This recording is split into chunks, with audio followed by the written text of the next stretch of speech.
Welcome to Hope and Sunshine Fine Art Studio. This is where our video classes begin and where you will learn to create art from your heart.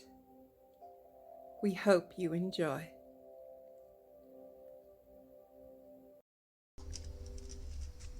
Welcome to my fourth class titled The Joy of Thanksgiving. Thanksgiving is a beautiful, beautiful day of the year, and I think we should be giving thanks every day, but Thanksgiving is special because we could do it with our families.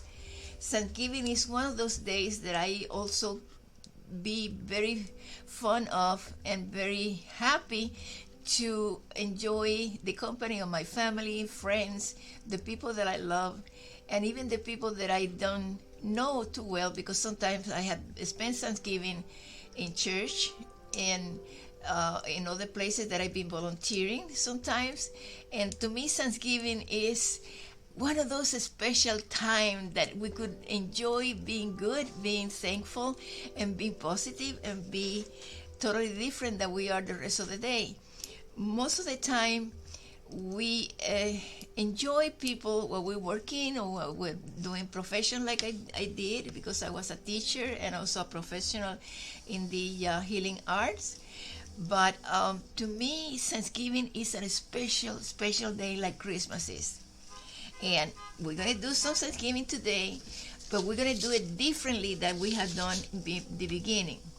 We're going to do one section now and one section later, because the Thanksgiving scene that I designed, it takes time, and normally the time is not my best friend sometimes, because I go too enthusiastic painting and I forget the time.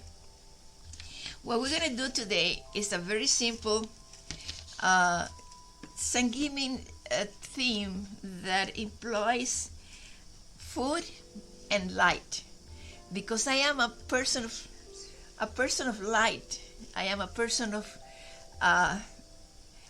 who gives sunshine. My student call me Mrs. Sunshine because I'm very bubbly sometimes when I'm happy, and I'm very uplifting and positive. And I always love anything who shines and give light to other people.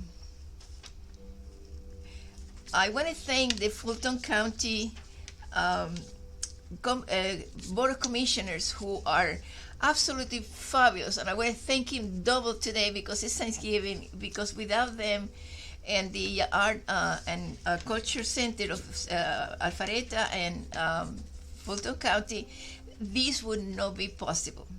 I want to thank all the commissioners to be so wonderful, to have been selecting me and giving me the opportunity to teach for free, and also give me opportunity to be with you guys and meet all of you and receive the comments and the suggestions and all of these things that I've been receiving, who make me feel very, very, very happy, because the comments that I have received are so wonderful. Artists do not know too much about flattering, but I've been flattered and been baptized, and I've been happy to have all of these wonderful comments about my patient to be teaching and my uplifting way that I teach, and that is priceless to me. It's very, very deep to my heart. And today we're going to do Thanksgiving theme, but we're going to do it into sections. We're going to do one section today and one section the next Wednesday, because this Thanksgiving scene painting is going to be fabulous. But it will take time, and I don't want to run out of time like I do most of the time. That means we're going to begin this doing a sketch first, and I'm going to paint half of the painting first, and next week we're going to continue what we do. And I hope that you will enjoy it. I hope that you like it. I hope that you have the same feeling of happiness that I do have today, because to me, this is a special day of the year. And to me, being with you guys and enjoying this time is priceless too. Thank you for being with me. Stick with me and you're going to be happy again. Okay, my sketch for today is a table that I have a hat from the Pilgrims. It has a turkey because happiness always goes with something good in the stomach. We have some corn, we have pumpkin, we have honey, and we have potatoes, and a lantern. It's an old-fashioned lantern that it will shine with light. And that's what I'm going to do today because it takes time to do it. And for doing that, we're going to do the hat first. And I'm going to mix right now a little bit of blue and a little bit of black, a little bit of white, and a little bit of yellow and a little bit of orange. Next class, after we finish Thanksgiving, I'm going to be giving a lot of technical work.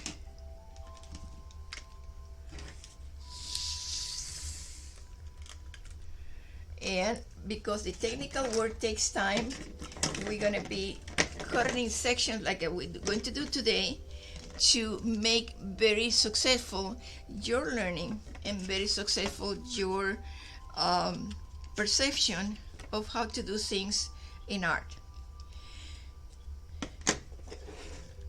I'm going to do first the hat. It's a pilgrim hat, and I'm going to mix 2 shades of blue. Even if the hat is black, it's going to have some sort of a bluish tones in between. And I'm going to be doing also the lantern. To do the lantern, we have to do something else. Normally, when you begin painting, to do not interfere with your hand, you begin from left to right. And I'm going to do the hat first and the lantern and spread the light around, and we're going to stop it right in the middle after we finish the hat and the lantern. And next week I might do some potatoes and this little cabbage that is there. It's a pumpkin from the Halloween, and we're going to just do the other section next week because I don't want to go again against the time and against the problems that we have limiting time. I'm mixing over here a little bit of blue with the black to make it more or less like a deep charcoal tone, because the Pilgrim used to do hats with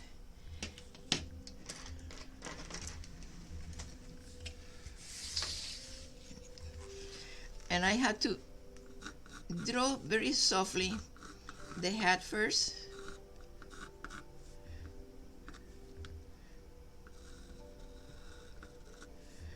and the rim. I'm doing it a little bit strong now in the way you could see it.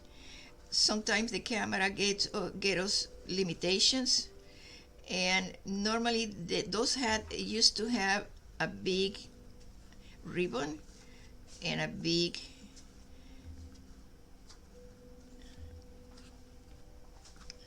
and this is our hat. I'm going to more or less do it the same way both sides. Sometimes it's not an easy thing to, and I'm going to give you a tip when you have the problem. Before in another class I show you how to do 2 sides of something very easily and equal, just cutting a piece of paper. But because I have a good eyes, I could memorize what I do from one side to another one, and I will do it. I'm going to do right now, and for that I need a ruler, and I have a see-through ruler. That is important if you want to become an artist, a professional artist. I encourage you to get some drafting equipment that I'm going to talk about it next time. And a plastic ruler give you the chance to do three through the artwork, and that way you could have the proportion and you could have everything done without any problem. Little by little, you're going to be learning how to create with drafted tool better and more professional painting, because this is a class aimed to many different levels of artists. I have to more or less think how a person who doesn't know how to paint could be painting what I do, and it could be creating the same thing that I do. I'm going to measure the two sides of this lantern, and it measure exactly 3.5 centimeters. 3.5 centimeters, it will give me the exact line that I need to have for having my center, to center the cupola and center the tip of the this over here. I'm not going to go and do the line because it is a portion over here who has the window where the light is going to be going. And now I'm going to create my cupola. Round. It's like a semicircle, and it has like a little tip in the, because the old-fashioned lamp, they do have inside a candle. When the Pilgrim came over here to United States, they didn't have electric light, and they do have a candle, and we're gonna put a candle over there. And also these old-fashioned lanterns, they have different ways to be created. In this case, because the Pilgrim been very, very, I would say, when they came from England, they've been not riches, they've been poor. They couldn't afford many fancy things. And what I'm going to do over here is just creating my window. And the window is big because the candle is in the center.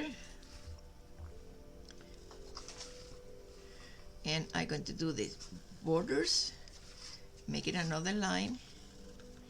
Maybe you will see this better when I finish the whole painting, because right now it looks totally different because you guys doesn't have the way to see the line too clear, because my camera is faithful, but it's sometimes it's not faithful enough. And I'm going to try to do as quickly as that I can. Okay. This line over here doesn't bother me because it's gonna be done with the now I'm gonna do my candle here. It's a big chunky candle because it had to last a lot.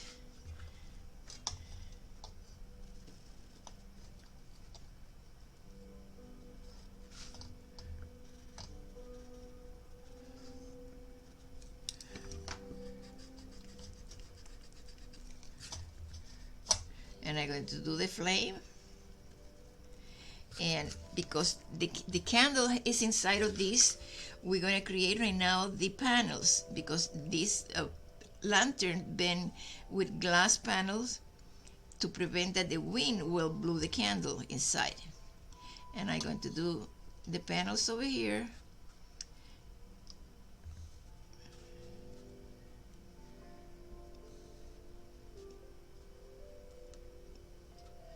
I like to improvise things, and I like to improvise because I've been also not being a regular teacher. I have been for some time a substitute teacher. I learned how to improvise with the curriculum that they've been giving me. It's not complete, and I have troubles with interpreting what the teacher wants me to do, substituting. And it is customary for any teacher who goes from one state to another one to be not having jobs too easy, because the principal had to know who you are know what you do before they hire you. And substitution is the solution for that. They love to hire substitute when they know that they're capable to do what they need and what they want. Okay, we have our hat, we have our light, and we're gonna do our pumpkin over here. It's a happy pumpkin. And it's a chunky, happy pumpkin, and it has a stem with some leaves. And then we're gonna do another happy pumpkin over here too. Why not? The Halloween pumpkins and also the same pumpkin that we use for Thanksgiving, because there is more or less close each time in the year. Some are green, some are white, and some are yellow, or mostly not so only yellow. They are a mix of yellow and orange. And because this is a painting, we're gonna do some leaves over here just to make it more happier. Remember, when you're an artist, you could do what we call artist licensing. That means that an artist who are created could create things out of the many things who are normal. And when you create something, I do my own design most of the time. I always try to be consistent, professional, but I want it to be out of the ordinary, because it's part of my personality, maybe, that I'm not saying that I am unique, but I'm close, because I love to do, I love to play with what I'm doing, but I love to create. I love to create things that nobody had done before. And I'm gonna do some potatoes over here, and these potatoes are funny. And potatoes have a little bit of holes that it used to have the roots. And potatoes will come in many different shapes, and especially the Idaho potatoes are this way. But potatoes from other brands, they are totally different. And it's another thing that I had done also, because I am a teacher. I am a science teacher. I love to take chunk of potato and show my students that if you cut a piece of potato and put it in water, and start creating root and create another potato. And we had grown a lot of potatoes in my classrooms, because they never know how to do that. And I'm going to show you guys a whole bunch of things that we do also with eggs, and I'm going to show you how the things that we do with many different things, in the way that we do things artistically, but also as I'm gonna do my turkey over here, and it's a chunky turkey. It's a big turkey, and the turkey is gonna be in a tray, and I'm creating my tray over here. Even if it is not too round, don't worry, because when I drew something, I paint on top, and if I have any problems, I just could fix it with the painting. This is our turkey, one leg over here, and we're gonna do the wing over here. In the beginning, I really didn't like to kill a turkey, and I understand that even the president pardoned turkeys in Thanksgiving, but it's a tradition, because it's what they have to thank the Indian, all the Pilgrims who came over here. And it's part of life also that we eat animals for subsisting. I'm gonna create my other leg over here, and the back of the turkey over here. And because this is of Thanksgiving, I'm going to put some little thing around, like little potatoes, the round potatoes that we love to cook with all the thing that we roast. Excuse me.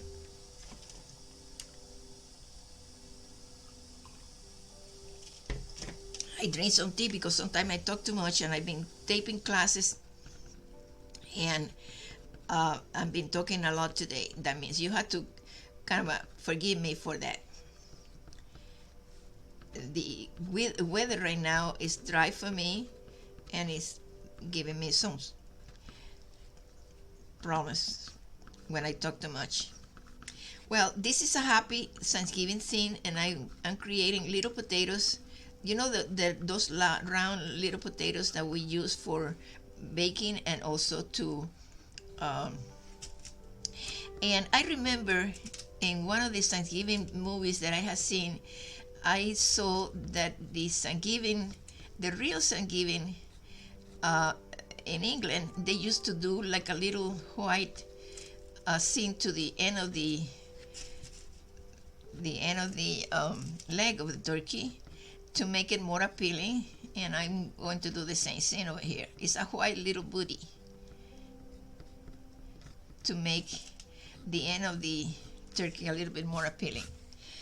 Because we have some corn over here, we're going to do the corn.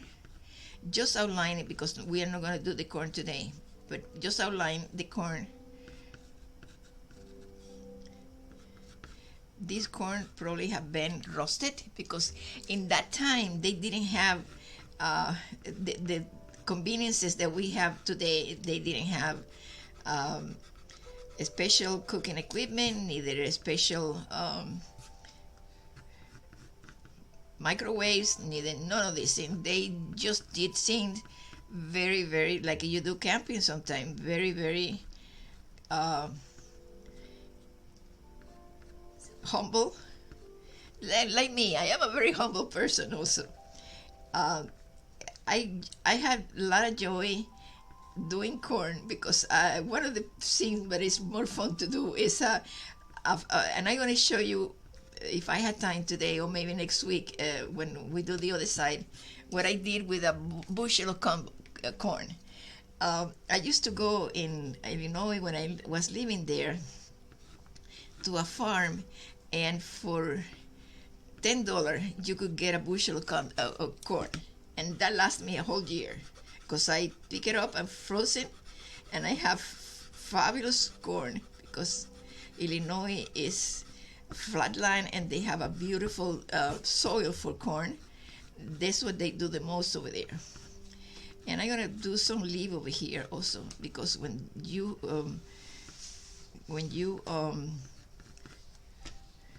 roast in the I don't know if you guys had been camping. I have been camping a lot in my life. I used to roast in the fire that we create in the ground. I used to fire corn in the cup, and oh my goodness, just with a little butter and salt is the most delicious thing that you could find in the world. And I did my corn over here. I'm gonna do another one over here with the cup, with the. Okay, let's do it over here. In Illinois, corn is the biggest staple that they have. They have big fields of corn and soybean. But I enjoy very much in this time go to the farm and pick it up the corn and pick it up the most fresh corn that you could find. They never have been out of the farm, and they're not in any store, and they're so fresh and it tastes so delicious. It's like also I used to pick it up strawberries and blueberries in the farms also, and it's unbelievable. You could have a whole bushel of strawberries for $3, and you go to the store and you have to pay more money. But because I am kind of a very enterprising, I used to go to the farm better. I'm not going to do the rest over here because we're going to leave it for next week, but I'm going to devote my time over here in this week for this side over here because this is the key of the whole thing. The light who goes from the candle, and also the hat and the turkey. Okay? And I'm going to begin my hat. with it's like mix of blue and black. This hat, it used to be from felt, and the felt is not shiny. It's kind of a little matte, but it does have some way that with the light it reflects when the felt is very tight. And this is something that comes when you are observant.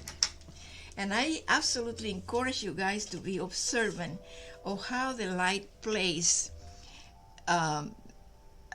different materials plays on that, and how different materials could be painted. For example, a satin is shiny, but cotton is kind of a different. Cotton is more or less very flat.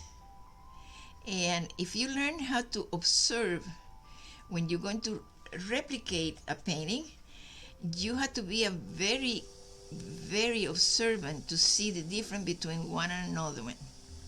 And because the portion over here of my hat is white, normally I don't remember right now how they call it in there, because I have a book who has that, all the information that the pilgrims used to have, but all of these are antique things that we keep very dearly, sometimes in museums. And I used to go in I went to a museum in New York that had the original pilgrim hats. How they do keep it from so many years, I had no idea, but I saw one hat who belonged to an original pilgrim, and it was fabulous, because I love to go to museums, and I am very inquisitive to find out if they are what they telling me that is real. And I discovered many things in museums that fascinated me. I discovered that I also paint in silk, and in the way that I paint it is different than the way other people paint. It's just, for some reason, in the Smithsonian Institute in New York, one curator told me that one of my paintings in silk is done in a very ancient Chinese way. How I do it and why, I had no idea, but I do paint in a very ancient Chinese way. And I will show you in next classes the silk paintings that I do, because it fascinated me to paint in silk. I'm creating right here the visual way that you could see felt. It's not uniform, it's not one color, but it does have like a little ways to show that it's not a flat scene. And I'm gonna do this part over here. I'm leaving this part because it's white. I'm gonna do this part, and I used to know the name of each part of these, but along the time I have forgotten how to call it, because every size of the hats have names, and hat makers I have visited.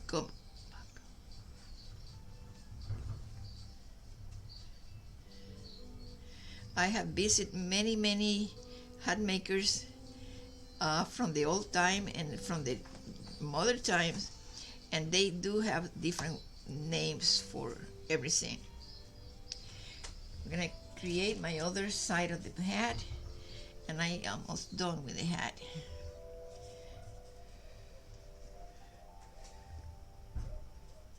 I'm mixing again two different kind of blue to create a very deep charcoal, almost black. But because in art we need to have some separation between object, I'm going to leave a little space over here lighter to show that this is not the right, this is a continuation of the hat, but it's another way.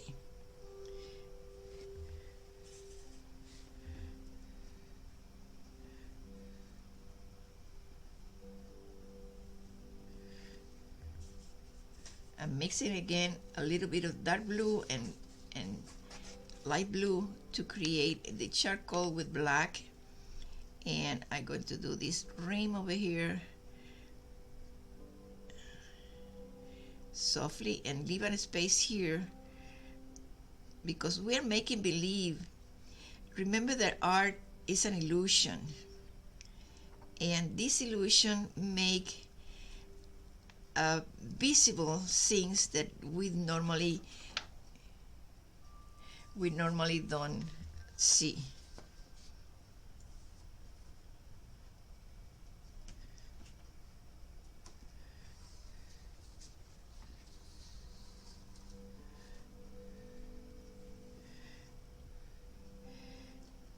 I heard once that this hat had been created because this pilgrim who came over here came from England, and in England they were farmers, some of them or most of them, and also they've been religious people, and they create this big hat just to cover themselves from the inclemencies of the weather over there in England. If they have a small hat, it would not cover the heads and the shoulders, and some of them they had to use capes to protect themselves for the bad weather that they have in England. And I'm going along with this real quick and put a little bit more blue over here to give the illusion of the felt. If you see a felt, I encourage you to go and see it in any fabric store. I go a lot to a fabric store who has also a lot of art supply here, and also I had it in Arizona, and I used to go and touch the felt just to touch it to see how it feels, but also to see how I could paint it. And it's part of the curiosity that I do have, because I wanted to be the best that I could be in art. And I think I had created a combination of curiosity and art together to make my paintings very real. I am a very detailed person. I don't do too much. I have done just a couple of abstract, but abstract doesn't really give me the same joy that I have doing the real scene. I copy the real scene and it makes me feel better. Abstract for me is beautiful when I see that other artists do it, but it doesn't, I would say that it's not my cup of tea. But I admire when other people does it, because they have the freedom to create things in a very different way. But I like to copy reality. It doesn't mean that I'm going to be too real to don't be a dreamer. I am a dreamer. I love to dream. I love to create by thinking first and later on execute it. But I love to enjoy what I paint, because creating something real gave me the illusion that I am a good artist. Because if I'm going to just distort reality, I don't think it's my cup of tea either. I like to paint what I see, and I like to do it the best I can. And because I am some sort of a perfectionist, I try not to be too much, because totally perfectionist is very boring and very, I would say, snobby. But I am a combination of good sense of humor, because I'm Cuban and French Canadian born, and Cubans are very good in sense of humor, and French are good lovers.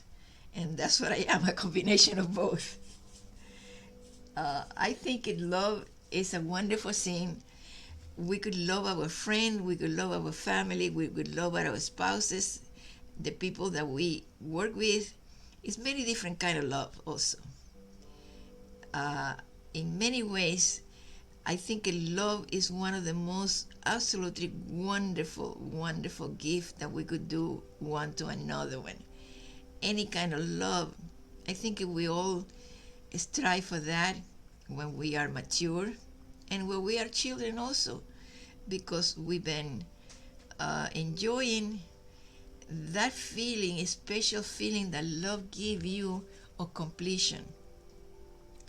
Being a romantic person is wonderful, and I am very romantic, but being romantic and a good lover is even better.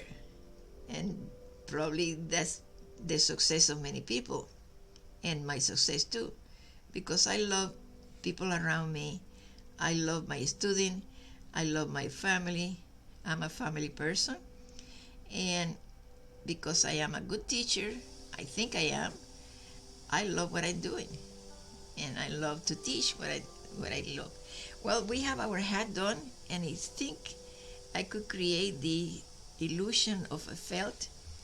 And I'm going to just do a round seam over here and do the ribbon.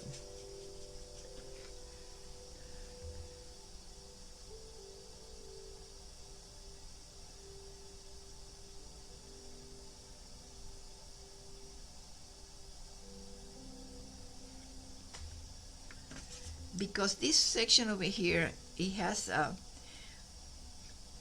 like a little joint, I'm going to create a lighter shade of to see, to make believe that this hat is totally real.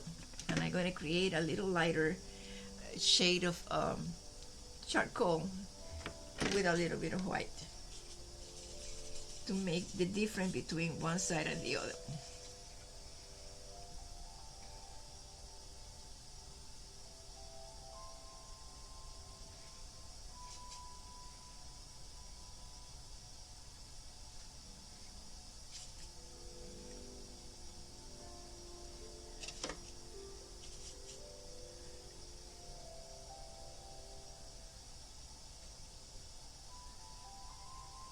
This is just to create the illusion there is a seam over there, and I'm going to do the same seam over here in the top of the hat to make the hat appear more real. These are the little tricks that art gave us to be able to mimic a little bit reality without going against what is the conventional thing to do, but it's the good way to create something real and something round out of a very flat surface.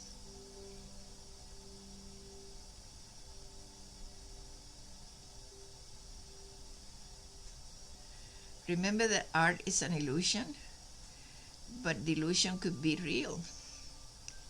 Like many things in life, sometimes life could be an illusion too. But to make it more appealing, we make it more pretty when we think in something more romantic that life could be. Remember that life also is what you make them, what you make life to be. I was giving in my other class some thoughts of my way of thinking, my philosophy, and I'm going to repeat one of them today over here because I think it's appealing to everybody. I'm going to read this that I create today, and it said, "You are an artist if you live in your life journey, and please don't allow negative thoughts to be and to reach out of your brushes, and you will paint a positive and beautiful artwork all the time." I'm going to repeat this because sometimes I don't even read what I'm writing in a little hurry. And it said, "You are an artist of your life if in this journey if you don't allow negative thoughts to reach your brushes, and you will paint positive and beautiful artwork all the time. And that's what we think we should do. We have to create our own way to interpret life. And this program that I'm being I bring to the our department of the Fulton County was to create art to help people with the situation that we are confronting with the COVID-19, who has put many people out of job and had given a lot of hard times to people, and also had killed many people and had given a lot of grief to their relatives. I believe that for some reason, if we see whatever happens in many different directions with a positive thinking, with a positive way to evaluate what happened to many of us, me included, because I lost a lot of money in this year, but I don't consider losing money if I could do this. And I submit my plan to the Fulton County to help my viewers, my students, to help them not only as an artist, to use art as a tool to make you think that every single problem has a solution if you think positively. If you apply that philosophy in everything, it's always a solution in any kind of problem. It's always a way that we could just confront whatever happened in our lives, whether it's happy or sad, whether it's devastated or terrible, whether we lose our job. It's always a way to see things in another way if we do it, if we view that situation with a positive way. Because if we lose your job, sometimes you could find a better one later. It's not the end of the world. It's not the end of the world if you are having problems financially. Money comes and goes, a paper who comes and goes, and it will absolutely come back to you if you are a hard worker, and if you are dedicated, and if you do your part to better yourself. But if you see that anything in life, it has a solution, and it has also a lesson that we learn from there. Hardships are sometimes our best teachers to overcome whatever problems we might have. From a hardship, I had created many things that I never knew that I could do. From a hardship, I create my life totally different because I grew up spiritually. I grew also philosophically and more patient and more, maybe more wiser when I accept sometimes that things are not what we want or not what we expect or not what we deserve. But it's part of our learning over here. If you contemplate that this is a journey of your soul to be learning new things all the time, you are growing not only physically, mentally, and spiritually. You are having that key, that special key who gave you the opportunity to contemplate life as a gift. I had talked to many people who had been close to be dead, like I have, and after that, you appreciate life much better because life is a gift, and if you don't enjoy that gift every day, we are in trouble. And if you are being close to be dead, you appreciate life better. I'm going to create my little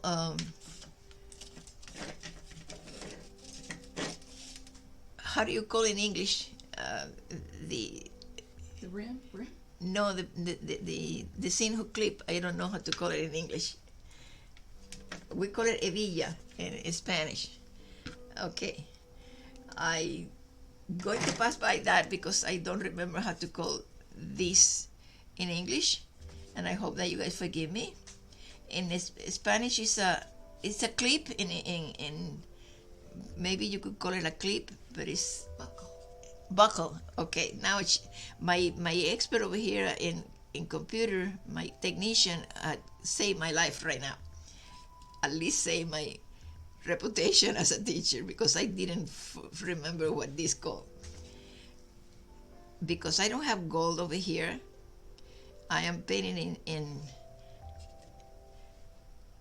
there is gold painting also, but my palette right now is a little limited today, and I don't have gold over here to paint right now, but I will do it next class. To make it pop, I'm gonna put a little bit of brown around, mix it with a little bit of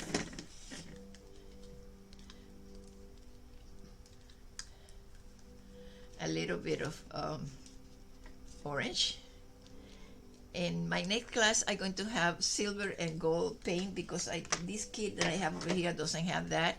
It's a very limited kit. It's 12 colors only. I have more. I have 24, and I have 30 some professional, but this is not for professional paintings. It's just for beginning, intermediate, and some professionals who are watching me right now, they have to forgive me because I didn't brought my other set of paintings. But I'm going to create the illusion of this buckle a little bit more visible, and I'm mixing a little bit of brown, a little bit of black, and a little bit of yellow, very teensy-weensy, just to make the round that make appear that this buckle is probably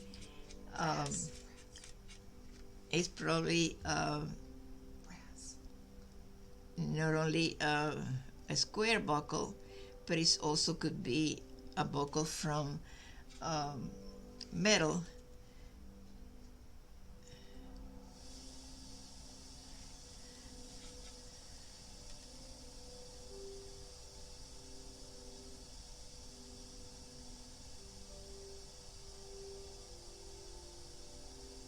Okay. For my Spanish viewers, in Spanish we have different kind of buckles names also, and I'm going to call this one a mix of pewter and maybe copper, because I'm doing a color similar to the copper, not really same copper, but a similar copper.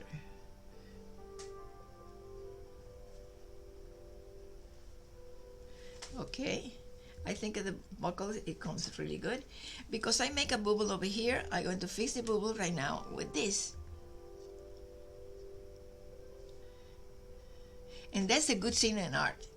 In art, you could make a bubble and fix it. In life, sometimes you could do that too. Most of the time, if you have a good will, you could make any bubble that you could do by doing something better. If somebody make a boo-boo on you, you could forgive and forget. If you do the boo-boo yourself to other people, you could ask for forgiveness and forget about your ego and kind of bend down and say, I make a boo-boo and I am fixing it. I had done a lot that. I had done boo-boo sometimes, misjudging people, and I have asked their forgiveness because I didn't understand them somehow. Same thing with me. Some people had misunderstood me somehow and had made a boo-boo with me, and I have forgiven them. And to me, one of the boo-boos more common sometimes in life is prejudice.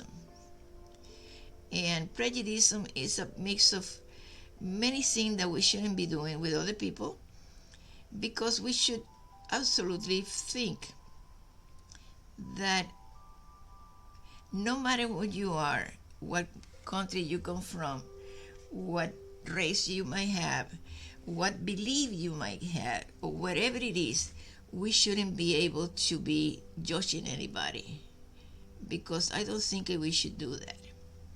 I'm not going to give you lessons of goodness or lessons of many things, but I give you my opinion that if you, or I do, because I practice that, I practice what I teach. And to me, one of the biggest things that we could do is misjudge somebody. And because we don't have the same belief or the same opinion or the same whatever, we shouldn't be doing boo-boos to other people. And other people shouldn't be doing boo-boos to us neither. But life is not perfect. And all what we have to do is just learn how to be perfect of yourself, because you cannot change anybody. You could change yourself, but you cannot change any other person. The other person had to do that job too. And it's part of life. It's part of our journey over here. It's part of our learning process, our growth as an individual, as a human being, as a person. Well, our hat is done. And I think we have time a little bit for beginning my little pumpkin, and I'm going to leave this portion because it needs a little bit more time for next week, and the rest is fast. I'm going to do my little pumpkin. It's a happy pumpkin. One of them is yellowish, and I'm cleaning my brushes over here because I was dealing with one of the pigments that they're more difficult to clean. Blue, cobalt blue, and black are the big difficult pigments to get away from, to dissolve. And I will be giving some information, technical information next week. Over here, this part over here, that if you see that I didn't do, is because we have potatoes over here, and I'm going to do the potatoes. I think I had time enough to do this little pumpkin over here and the potatoes. And we're going to call it a day because I don't want to go again and have my time out of time, because sometimes I get carried away. Art is something so beautiful for me that I lose the.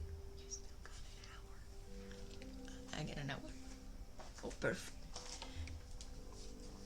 My technician told me that I have an hour. I'm totally happy right now because when I am inspired, I want to keep going, and that's what my problem is. One of the things that happens to me in art is that I lose the sense of time. When I am inspired, I want to see what I create, what I'm creating, and finish that. And I enjoy so much doing it that I don't care about time it is. And if I had to be the whole night painting, I do. But I understand that I had to respect other people's timing.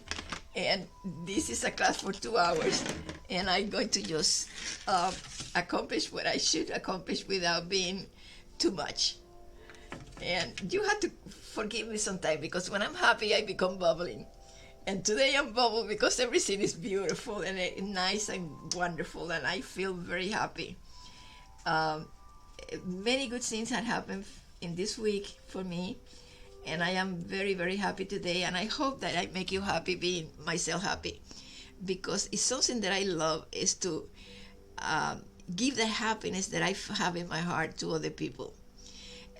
My student calling me sunshine because of that, because I shine when I'm happy. I'm bubble, and sometimes I become a little rascal, and I could play with them and dance with them and be as young as they are, but I had to remember that I am a teacher and I should be a little bit more serious, but I'm not a serious person when I am painting. I enjoy what I'm doing, and I enjoy teaching this, and also enjoy talking to you guys. I wish I could see you like you see me.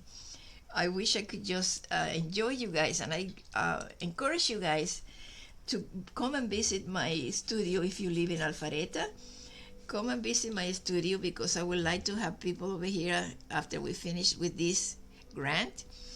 I would like to have the students that want to come over. They will be welcoming, because I'm not going to charge too much money, because I enjoy this so much that to me money is not the issue. to me, money is a paper who comes and goes that we need it sometimes, but not all the time. And it is not a big deal for me neither. Many people do not understand how I feel when I'm painting, because this is my pride and joy. This is the scene, besides my family, this is the scene that I love to do the most. I am a family person and I enjoy my family and my friends and my students, but to me, painting is my whole entire life. And now I have the advantage that I could do it not only professional, I could do it because I am semi-retired. I could just forget about timing and do it anyhow. And I hope that you feel in the same frame of mind that I'm trying to create over here, because art is a tool to make you forgive and forget all the troubles in life. It's much better than getting drunk. It's much better than smoking, because those are dangerous for your health. But art is something that you could enjoy doing it and also give as a gift, or keep it for yourself, or do whatever you want. And art is so wonderful to create that specific frame of mind that gets you out of the normal hustle and bustle of daily thing that you need to do, and also give you the time to enjoy what you're doing, enjoy creating, enjoying being happy, enjoying being healthy, because I use art as a healthy tool, and it helps a lot. One of the things that I've been doing a long time in my career as a healer, because I am a therapist also, is use art and convince people that they do have their creative uses running also if they want to, because sometimes people think they cannot do it. And when I told them that it's not so hard, that if I could do it, you could do it too, they began to see what I'm talking about. They began to see that it's not so difficult, that yes, they could do it, and that's why you're here. Art is very, very therapeutic. It's very fulfilling. I finished with my pumpkin over here, and I'm going to create the other pumpkin roundness and make it round and happy.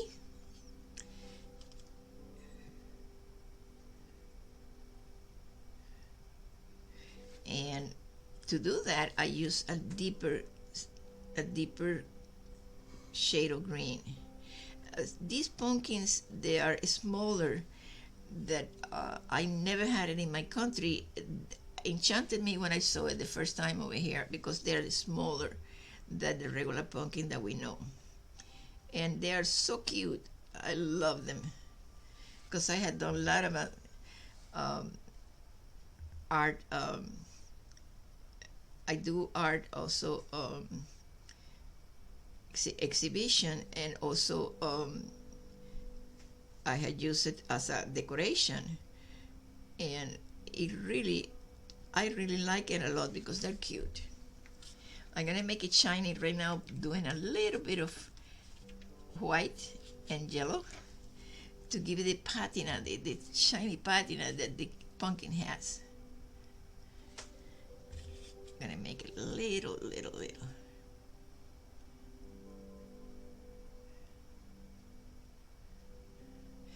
If you want to become a real good artist, the best thing to do this is just to be observant. I cannot enforce more that observation is the key of being a good artist. It's not only the observation, it's the coordination with your brain, your hand, but what you perceive is extremely important, because not too many people perceive the same thing. I've been enough time teaching to understand that different persons see things totally different than I do, or they have another perspective, or they have another opinion, and I respect that, because when I teach art, I try to enjoy what a person is naturally doing, encourage them to be themselves, not encourage them to be copying me, because everybody had to have their own style. But I try to enhance the perception, because not too many people have the same perception. Enhance the way that the person could perceive something and make it more real, because the better you perceive, the better you are as an artist. And not too many people perceive the same thing in the same way. But this is how we are. We are unique. Each of us are different. And I celebrate that, because if we all were the same, life will be very boring. And that's the key of the whole scene. Don't get bored.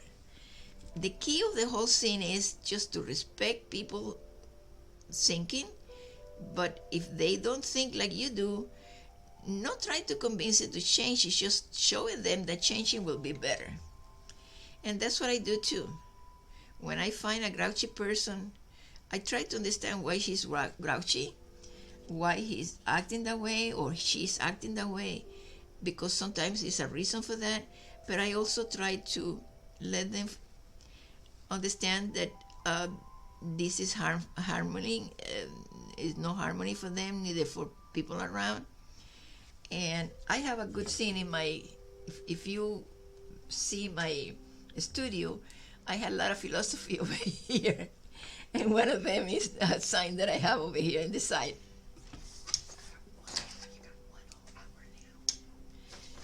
I have a side over there that is kind of a funny. I said over there, people who are grouchy and negative could come to my studio, but if they are willing to change. If they're not willing to change, we are in trouble. Because I will change it somehow, some way, because that's what I am. I love to change grouchy people. There is no reason to be grouchy. There's no reason to be neither mad. It's always a way that we could fix things. And I'm doing this, and we're going to wrap it off the class today, and we're going to finish today with a happy thought and a happy feeling that we create a hat, we create a pumpkin, we create happiness, we create a lot of joy, and we are there.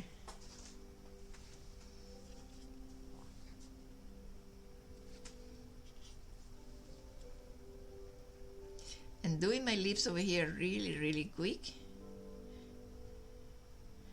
And I'm going to create my little center of the leaf and a little darker.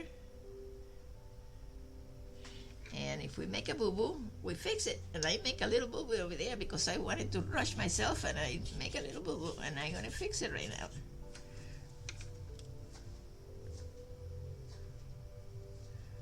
The good thing with acrylic is because it is water soluble. It doesn't hesitate to be fixed. It's a very pliable painting, and also because it's soluble in water, it's easy to work it out. When I do oil, I love it because it's another different media. But the good thing of acrylic is there is a friendly media. It's a friendly painting. One of these days I'm going to give you the story of the acrylics, because in the past acrylic didn't exist. Acrylic is something that we create not too long ago, and I have the story of that, and I'm going to tell you guys, because the ancient paintings was the pigment that the master did in the past, and it's another different thing that the manufactured paintings. Okay, well, we are done, and I hope that you guys enjoy this, and I hope that you guys create something and learn how to create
Well, I hope that you enjoy this class.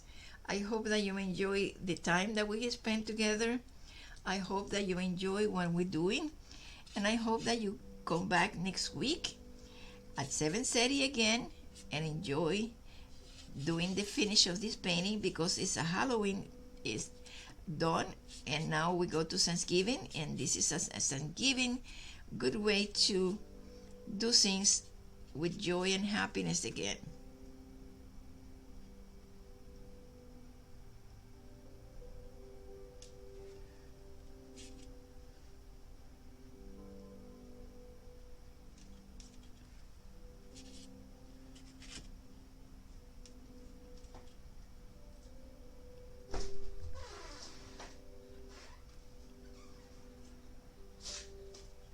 This is a wonderful way to enjoy life, enjoy how we do things, enjoy how to create, and enjoy how to,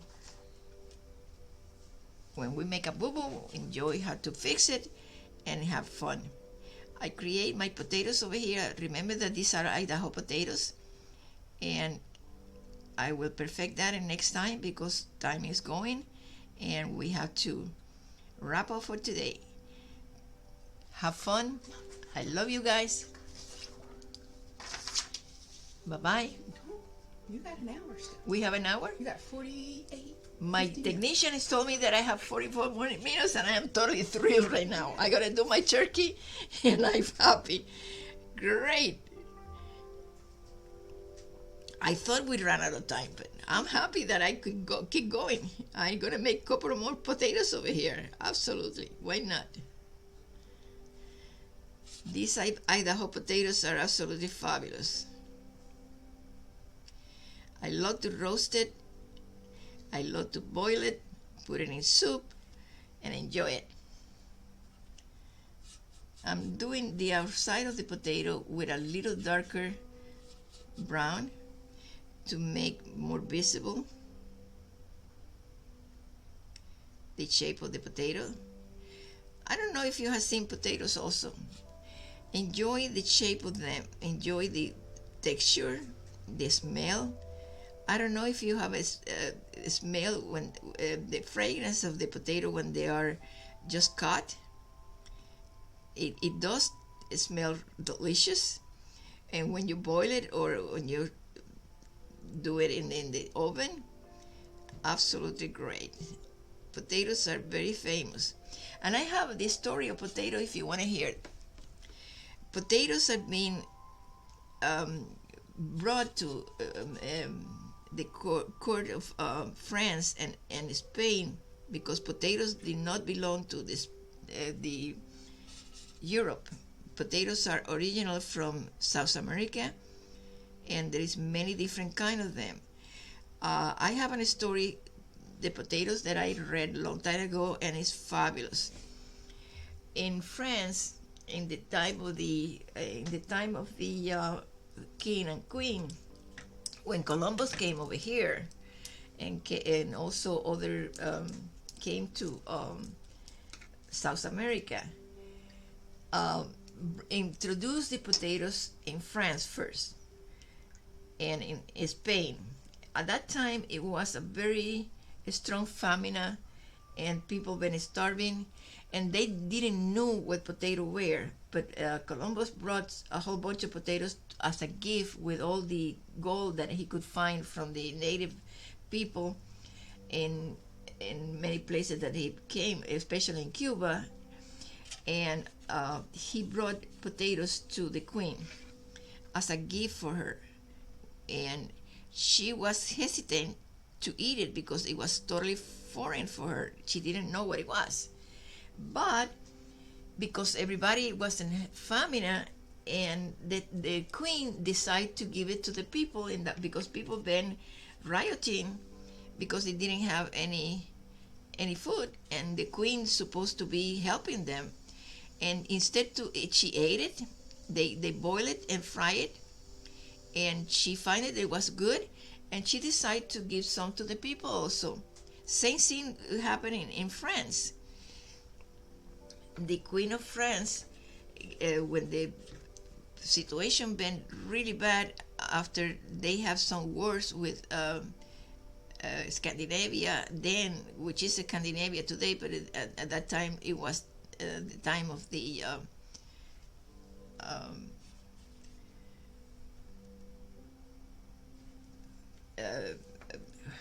let's see if I remember exactly, because I don't want to misjudge. I mean, I don't want to do things bad with history.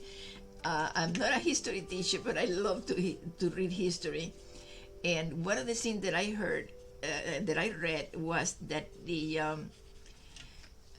Queen of France also give to the people who are famine, who had no food, potatoes, and the potatoes became in England, Spain, also in Ireland, the base staple for the people who did not have any. And potato became not only the staple for many of these people, became the staple for us over here.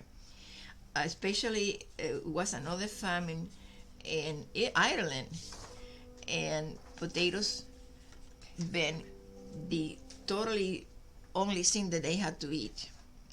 And potatoes are famous. The history of potato is very, very pretty.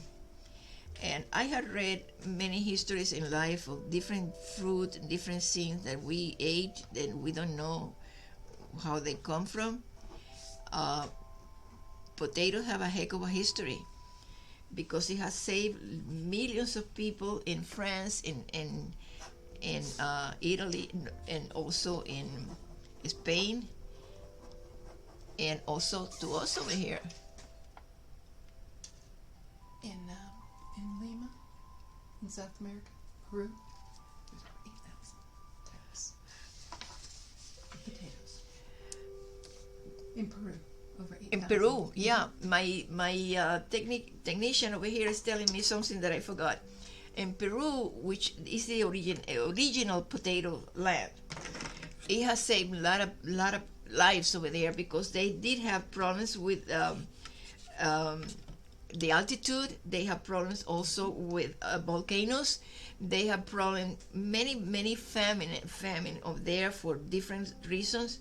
And potatoes have been famous along the years to save life, to save good people. And also potatoes are excellent for us, for children. In Cuba, we used to have another root which is not too common over here. In some places they call it yautilla. In other places they call it, we call it malanga. And malanga is similar to a potato. It has a different flavor. It's like a combination between a potato and a sweet potato. And we give it to the people who are convalescing from back sickness, or children who are very babies. Malanga is famous and I love it. It's a beautiful, it's similar to a potato, but it's totally different shape, but it's absolutely fabulous. Potatoes along the history had done wonderful things for many people, and many people loved potatoes, including me.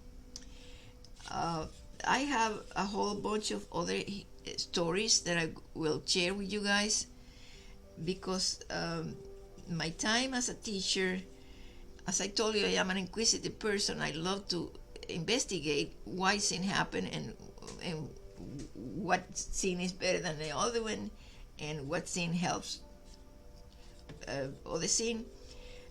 Because also I am a therapist. Many of the holistic food that we should eat is absolutely fantastic because they're natural. They're not elaborated. They're not manufactured, and they are very, very lifesavers. And in one of my classes, I'm going to include some of these information that might help you guys. I could include one that I know a lot and I eat a lot, which is garlic. Garlic is one of the most magnificent natural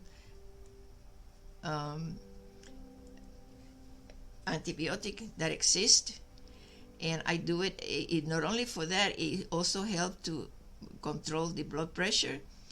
And I learned something totally new around about 3 days ago that also enhanced sex life. I didn't know that. It's one of those things that because I am in contact with different holistic doctors, and they are I'm taking classes from them, and I am learning new things that we discard, and I'm learning new things that we used to don't believe, and they're proved. They're technically and totally proved to be good for all of us. I'm taking classes right now with a series of doctors in California that they're totally holistic, and they're totally proving many things that we don't even think about it. I learned this week that one of the weeds that I have in my patio is absolutely fantastic to cure certain sicknesses like arthritis and fibromyalgia. I didn't know that, and I am thrilled. I am thrilled because I love to enjoy my other careers and help people with that, and help myself too.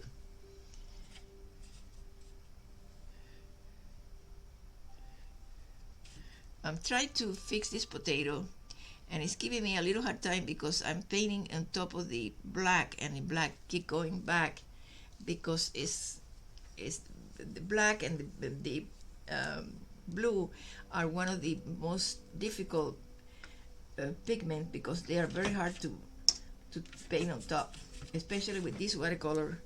But I'm going to let it dry and come back again, and I'm going to do my turkey. Turkey is another thing that I don't like to kill, but anybody who could kill a turkey, I could enjoy it after that, because I don't kill. I never could be able to kill any animal, neither anything. I remember in many difficult times that we have in Cuba that I walk one day 15 blocks to have somebody kill a chicken because I am unable to kill. That I know. I cannot kill. And excuse me. It's one of those things that you know what you could do and what you cannot do. I could grow, I could do many things. I could be a good gardener, I could be a good cook, and I love to cook because I love to eat, but I cannot kill. That I know. And many times I have become a vegan because I am unable to eat. But Cuban people love to eat pork. Roast pork is one of the most famous dishes in Cuba, and black beans and rice and what you guys call plantain, and we call it plátanos because somebody have baptized the plátanos with the word plantain, but it's no plantain, it's plátano. It's many ways that we do things sometimes. I respect very much the way that the people use when they do not know how to pronounce something. That happened with my own name too. My real name is Esperanza in Spanish. Esperanza is hope in Spanish. And when I became a citizen, I didn't want it because people do not know how to pronounce my name well, and they call me Esperanca or Esperanta. And I talked to my lawyer and I told him, please, I don't want to lose my name when I became a citizen. And that was 50-some years ago.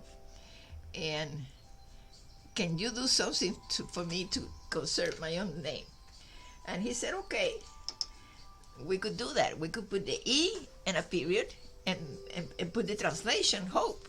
And that's what I am. I am E Hope M.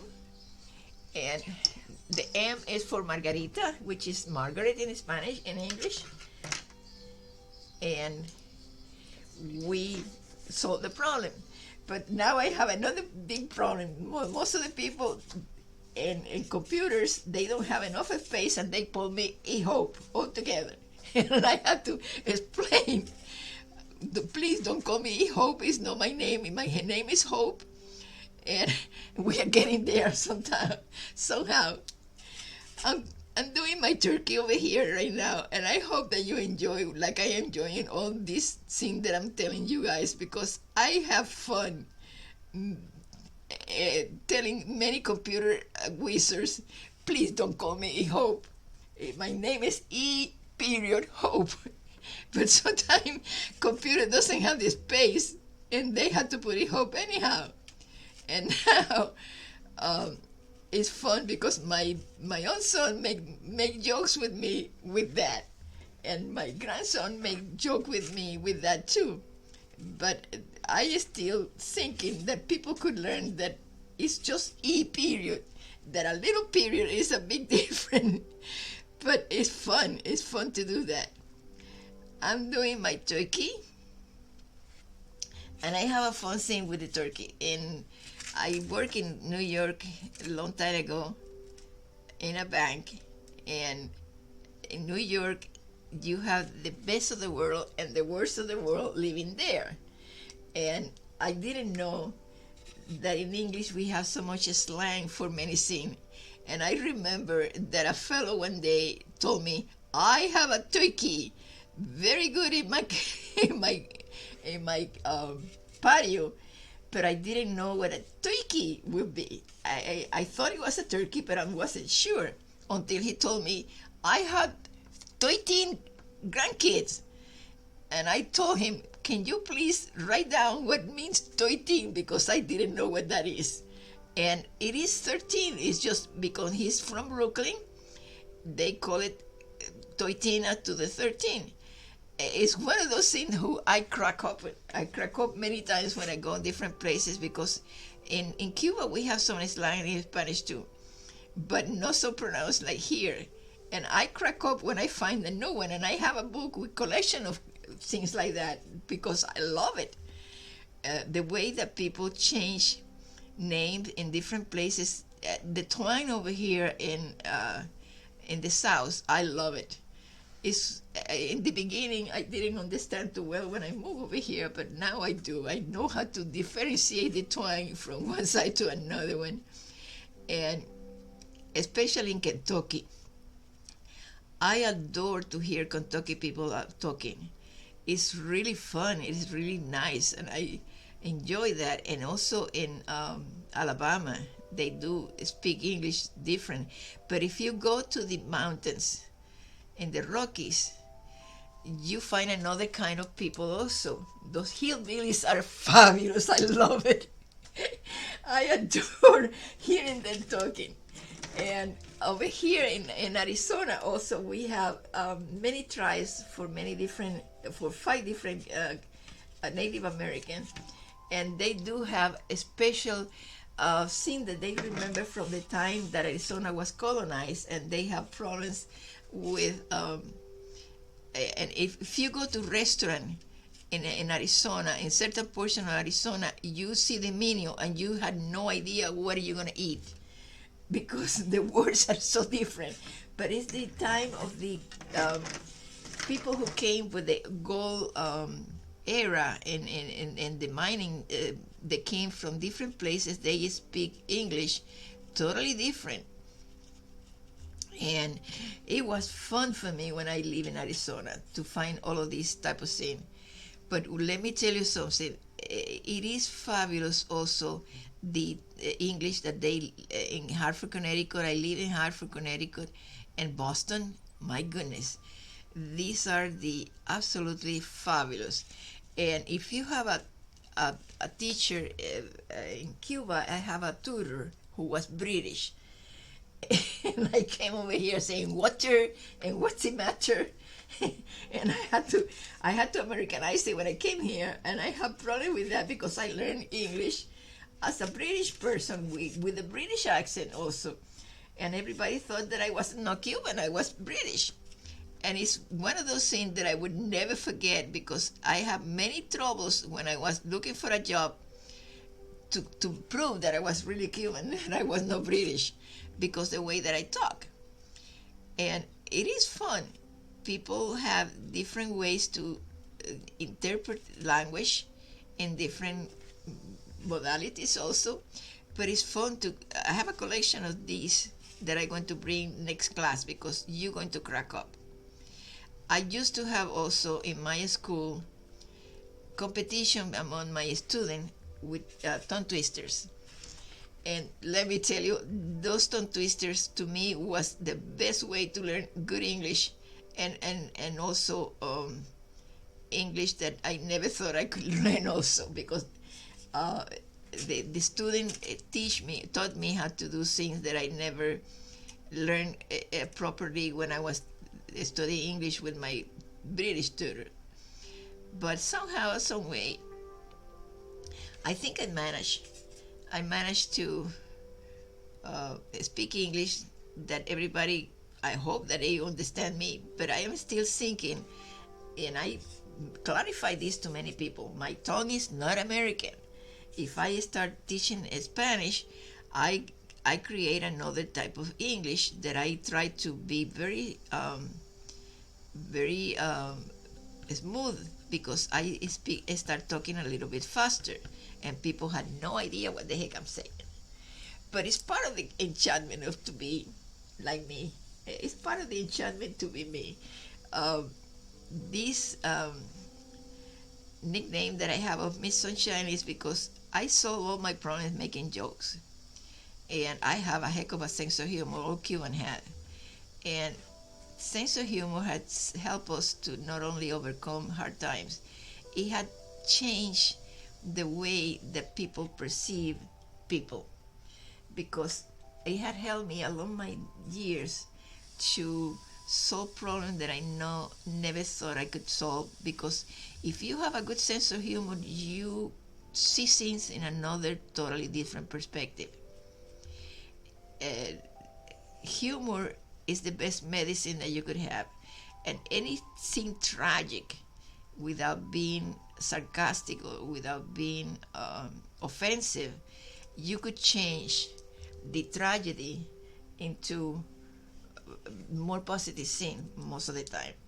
And one of the things that I do love is to see those comedians in TV that they make fun about everything in the best way, and I crack up with them.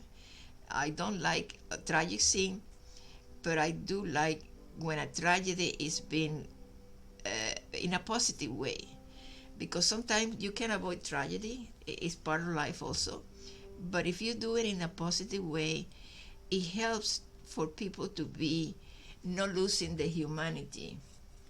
We shouldn't be losing our humanity. We should be kind and loving with each other.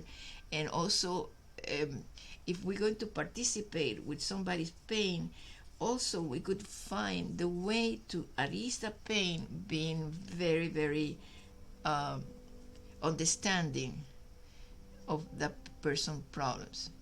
And that's what I try to do. In the meantime, I have my turkey almost done. And I hope that you enjoy this turkey, because so far it looks yummy to me. I don't know if the camera could be yummy enough to see it. But I think it looks a little yummy.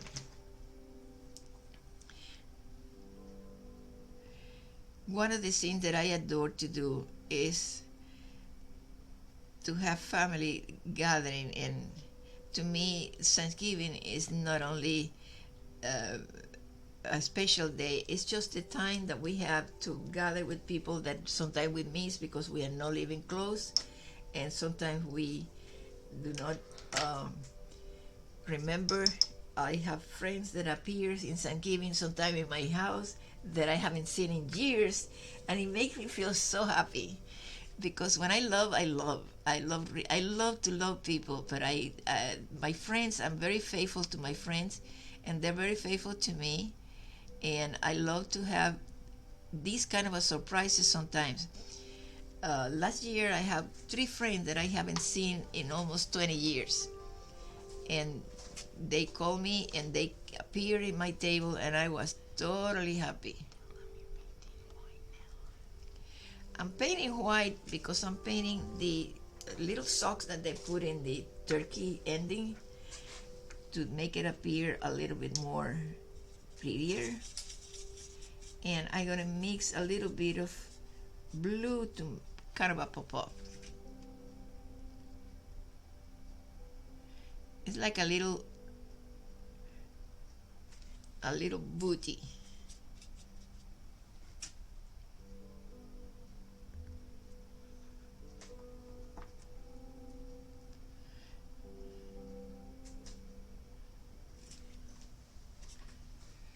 One of the things that I like a lot too from Thanksgiving is not only the food, it's the feeling of unitedness, the feeling of family, the feeling of that you belong there, that you're not a stranger. That feeling is a unique feeling of many things because along the years I had to be away from my country. I've been away from Cuba for 54 years. And sometimes I remember we celebrate Thanksgiving in Cuba too. And we celebrate Christmas, of course. But sometimes in Thanksgiving, I have a special feeling to do not lose my heritage, the way that we do things. In Thanksgiving in Cuba, instead to do things like here, we do not too different, but it's close enough. We have pig. We have pig roasted in the ground, and most of the time they had to do it the night before. They put it in the ground and they let it cook over there slowly all night long because they cover the embers. They call it. They totally cover the whole turkey. I mean the whole pig, and they roast the turkey somehow, some way similar too. I remember one year we have a problem because the weather was very in Latin America is not useful. I mean, it's not normal to have a tropical storm in November, but sometimes they go over October and they go. And I remember one year that we have a very bad tropical storm, and our turkey was totally on the ground with the pig, but they've been totally soaked. We had to get it out and finish in the oven because it was so soaked. It was so raining so hard that it was terrible. Well, I have my turkey done, and how much time I have? 26 minutes? Fabulous! I had 26 minutes. Yippee! Great! I'm gonna do those little round potatoes, and those little round potatoes are red. I'm gonna do more red over here. And I'm gonna do my dish. It's a big dish that the turkey is. And I'm gonna put some lettuce around too, because we do everything with lettuce also. And I'm gonna do some lettuce first and do the round before. I don't know you guys, but I'm getting really hungry doing this. Okay, I'm gonna do some lettuce over here.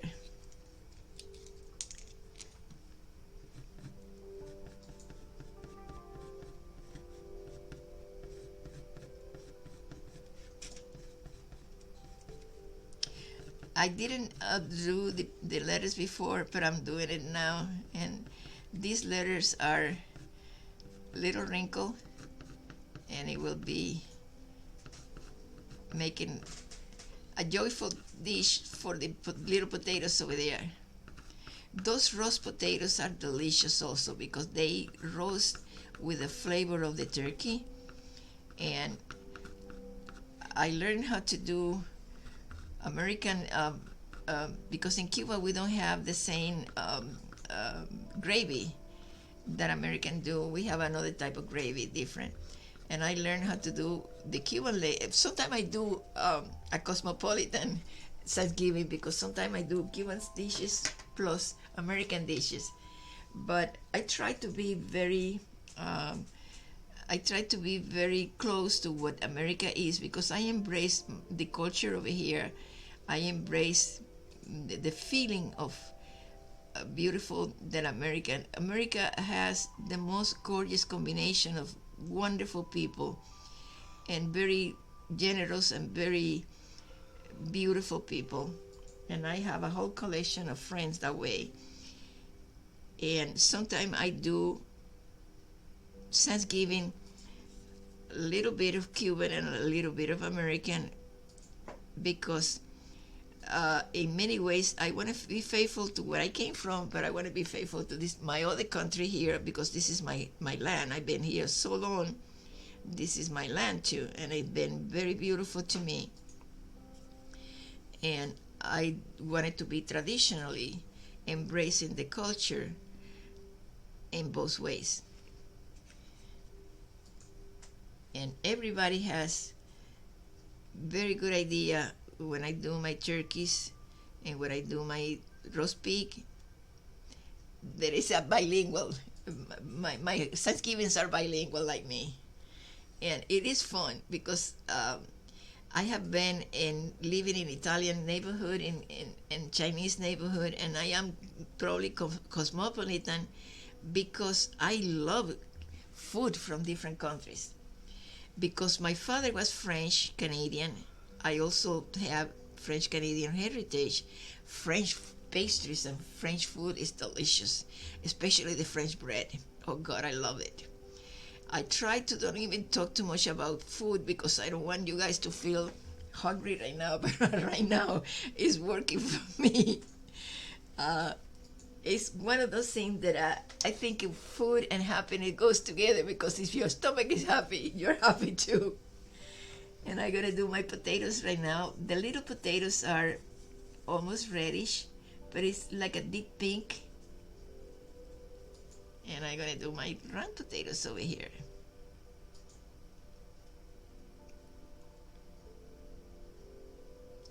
As you can see, I do lighter colors before and later on I go around with a deeper color to pop it up to enhance the first color. But if you don't do that, you have the problem that later on, if you do most of my students, when they're beginners, they tend to be painting very deep and very dark. And if you do it lighter, there is chance that you could fix the bubbles. But if you do it darker, it's very hard to fix it. But remember that we have a friend over here that is the Q-tips, that we could just also do that too. I wanted to enjoy, you guys to enjoy, there is many ways to fix boo-boos, and our Q-tips and our toothpicks are our best friend when we are creating things that we have to fix. That's the joy of painting. And if you make a boo-boo, you could fix it. In life, it's a little bit harder.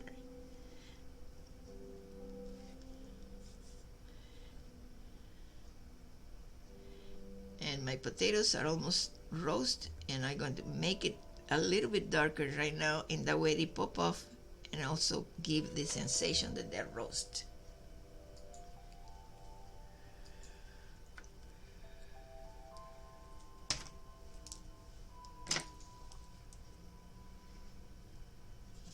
To do the enhancing, I'm going to mix a little bit of red with a little bit of black.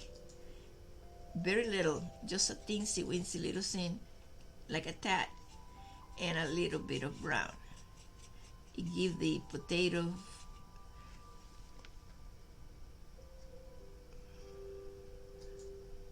roundness and also pop it off and make it visible.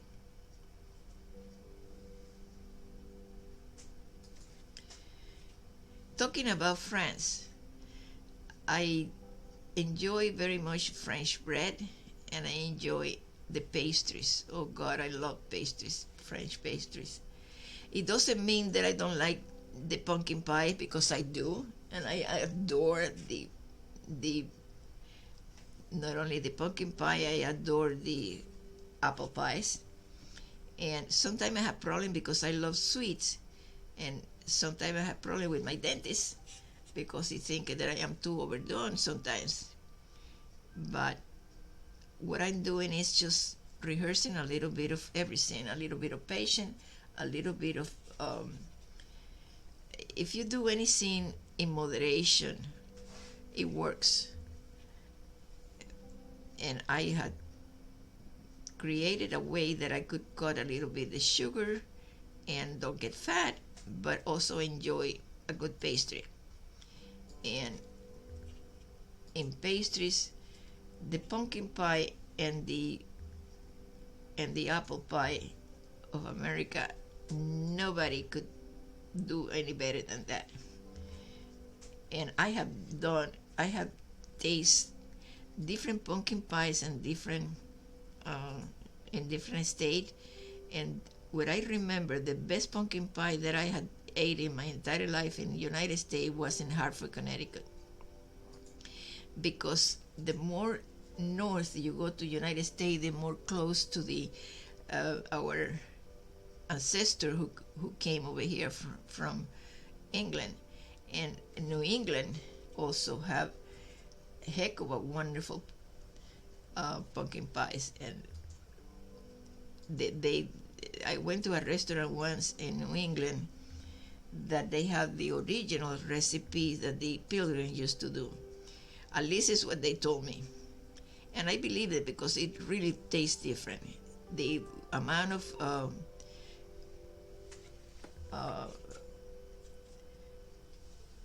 cinnamon that they put on, it was absolutely gorgeous, delicious.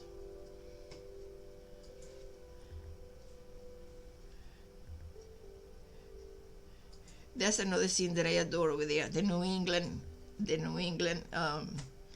clam chowder. Oh God, because I came from an island, I adore anything that is fishy or oyster or whatever. I do love that. And the New England,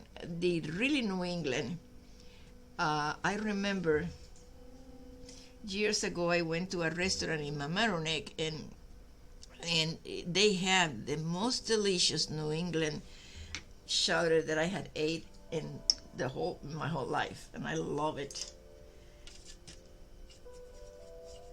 Also, I saw over there the house of Mark Twain, and it's a wonderful thing because I like very much Mark Twain, and also I enjoy the another house that I went to there also was the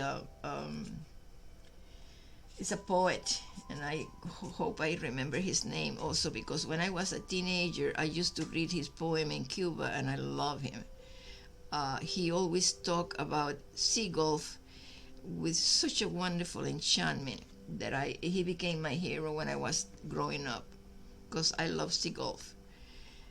They might look sometimes nasty with each other because they are competitive, but sea golf has many good qualities, and it's one of those things that I literally speaking or poetry speaking, sea golf are a emblem like doves of many good things.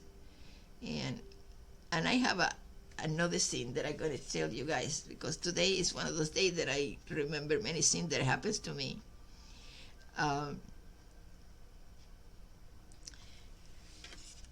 I used to have in Illinois a business hand painting fabric for upholstery and drapery and interior designers, and my paintings fabric were very successful in the Kerr Bromo showroom in Chicago. And we decided to bring it over to New York, and I hope that you will enjoy this because it's funny. We went, my partner and I used to have a partner who was a chemist, and he did all the modified paintings that I used to have for doing the hand painted fabric. and he was really a wonderful fellow. And we went to New York to the D&D building, which is the building who had the unification of all the interior designer firms that exist in the United States, because they have also connection with Italy, which is one. Como Italy is one of the famous worldwide to have the more perfecting techniques to paint in silk, and Dupioni silk is very difficult to paint, and we learned techniques from them.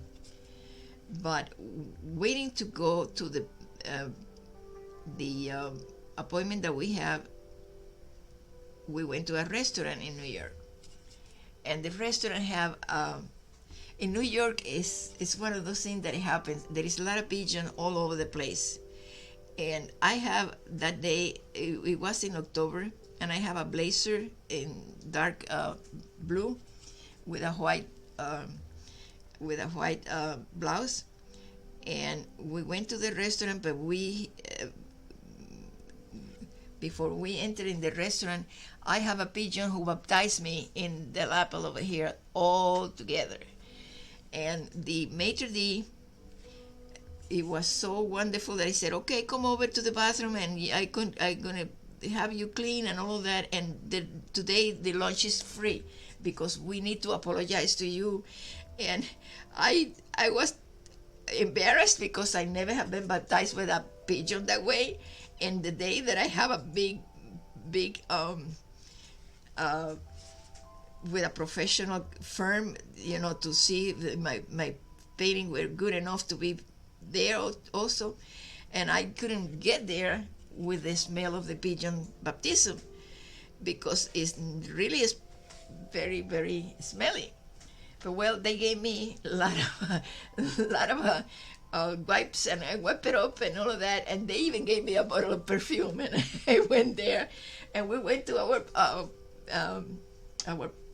meeting, and I have a lot of compliments for my paintings, and we have the first sale in a very prestigious firm in New York. And I said, I almost done as an artist. I get there, and I never thought that I could be there, but I was.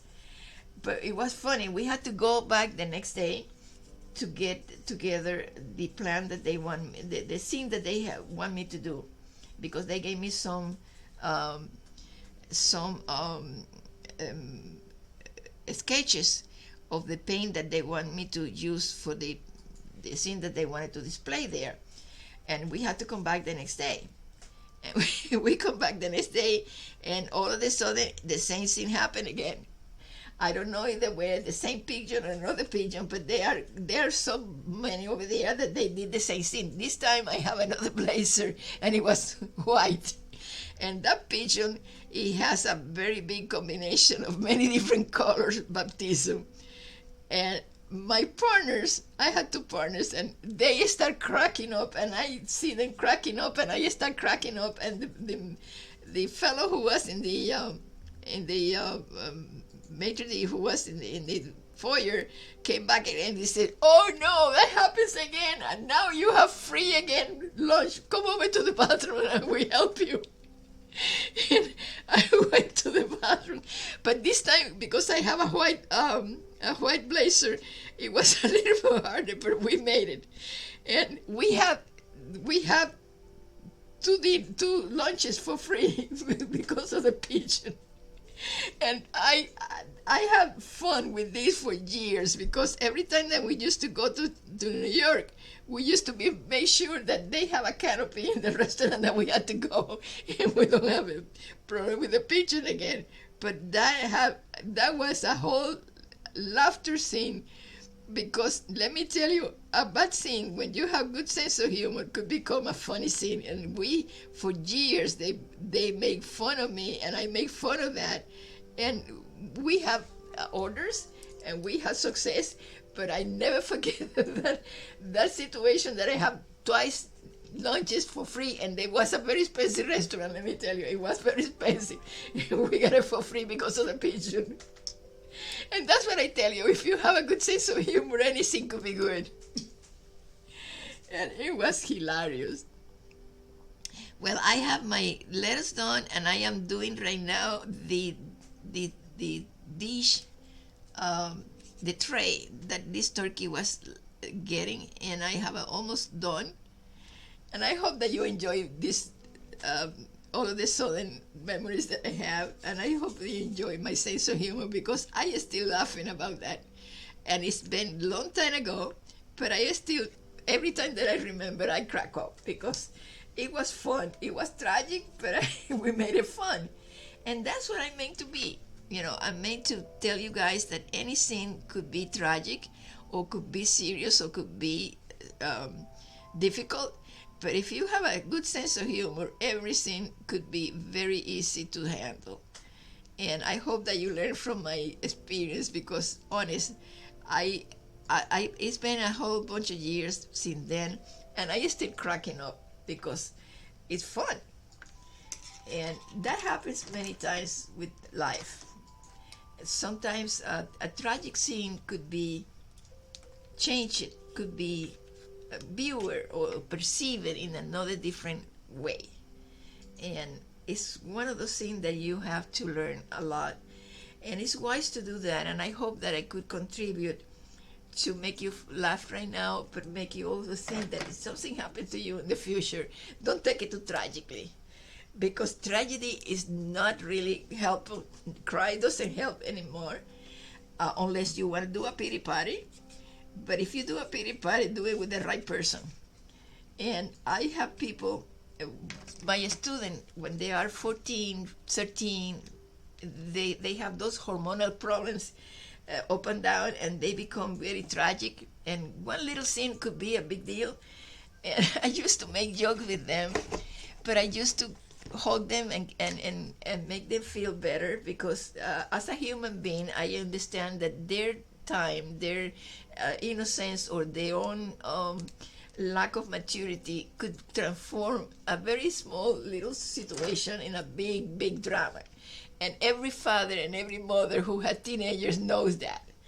And I crack up because I have my own son, and when he was young, he did the same thing. And later on, when he has his own kids, I crack up many times when I visit with them, because he was telling them the same words that I was telling him when he was tragically saying, "Oh, I lost a friend, and my friend doesn't want to talk to me," or "My teacher is giving me a hard time with my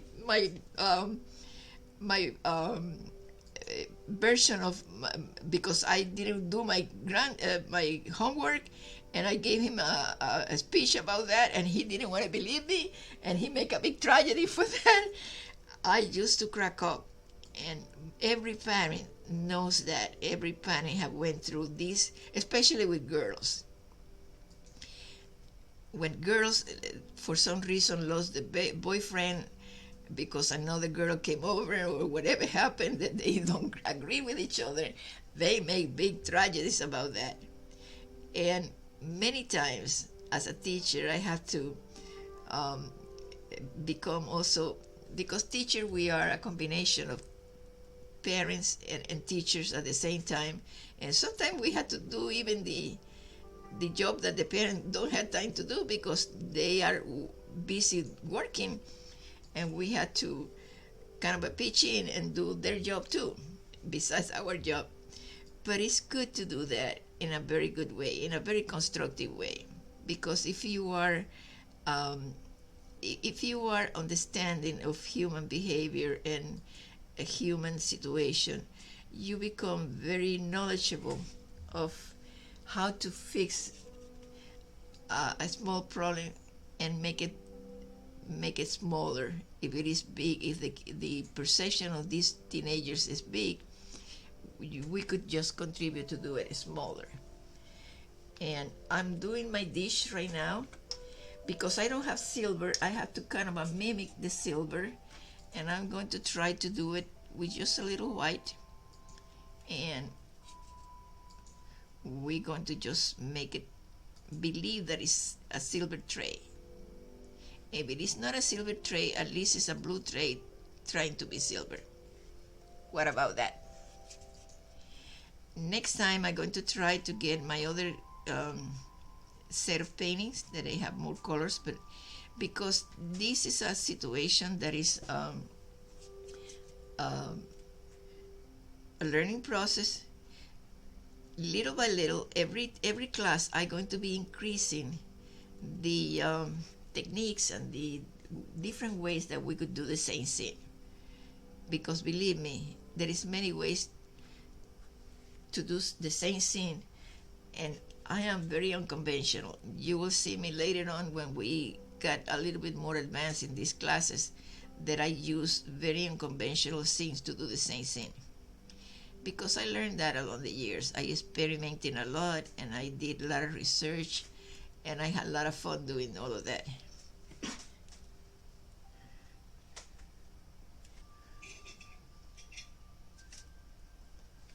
Almost time.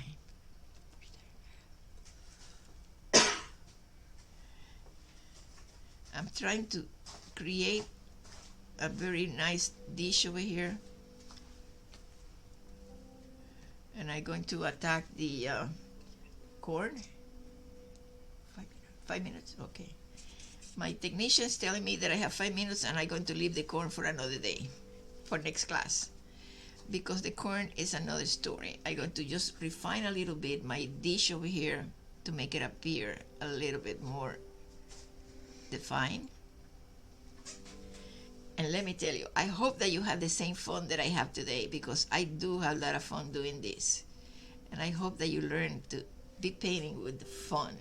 We're painting with positive thinking, and we're painting with jokes and funny stories. When I teach professionally over here in my studio, I love to have the feedback of my student. And it's a shame that I cannot see you guys' reaction or you guys' jokes or whatever I inspire you to do. But I hope that you guys gave me your opinion and your feedback, because it's very valuable to me. Last 2 classes I have wonderful advices, and that's why I'm doing things a little bit more different. But also I had a lot of comments about the way that I do it.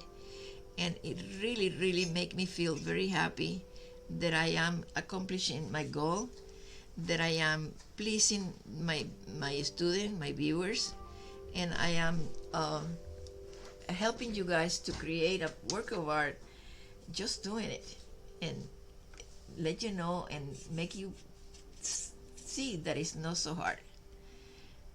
Art is beautiful if you are not frightened to do it, if you don't double cross yourself and saying that you cannot do it, because if I could do it, you could do it.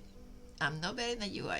It's just I've been experimenting and doing it for a long time, and I could do it a little bit better than you guys in the beginning. But if you do the same, if you have the same attitude that I have, that if I have a challenge, I wanted to just embrace the challenge and do it anyhow, you will be even better than I am, because some of you have extremely fabulous way to be creative, be wonderful.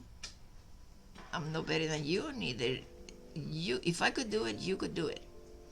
And if I could create this, all what I have ahead of you is the time that I've invested to do it before.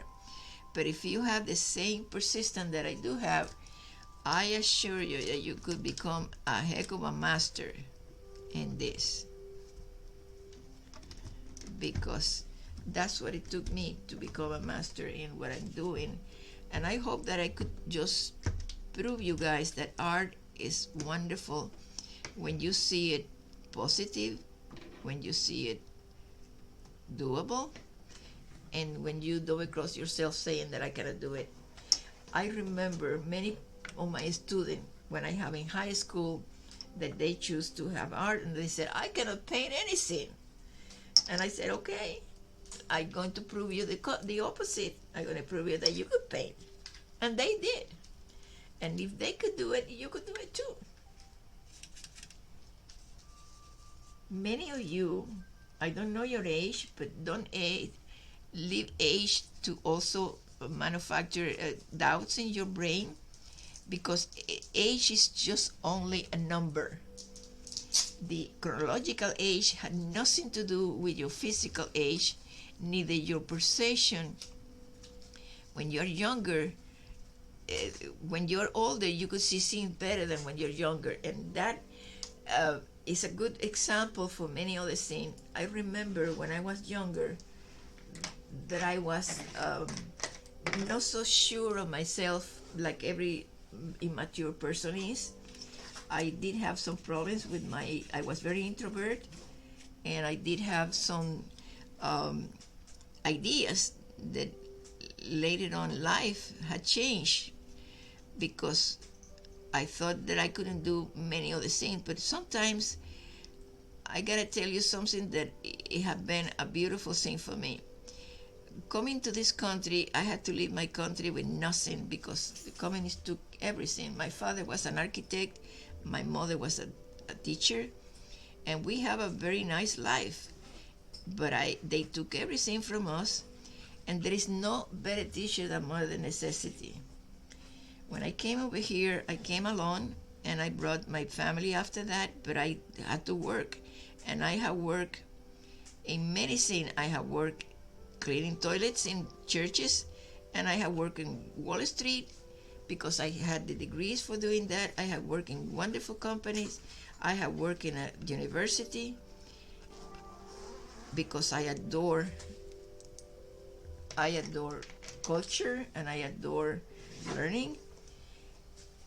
And now I have my own business again after I had been through another test of life. And another day I'm going to tell you why, because now we have to wrap up this. And I hope that you enjoy my turkey, enjoy the potatoes, enjoy the hat. And next class we're going to do the light lantern and spread the light around Thanksgiving and do the corn, which is tasting gorgeous. I love to see you again next week. And remember that next week will be the day before Thanksgiving. And I hope that you have a wonderful Thanksgiving. I hope that you enjoy what you're doing. I hope that you enjoy your friends and family. And if you are alone, remember that you are not alone. Go to the next church or go to the next place that you could have friends, but don't spend it alone, because there's no reason for doing that. Sometimes friends are even better than family. And I hope that you follow my direction. I hope that you follow my suggestions, and we'll be together again next week. So long.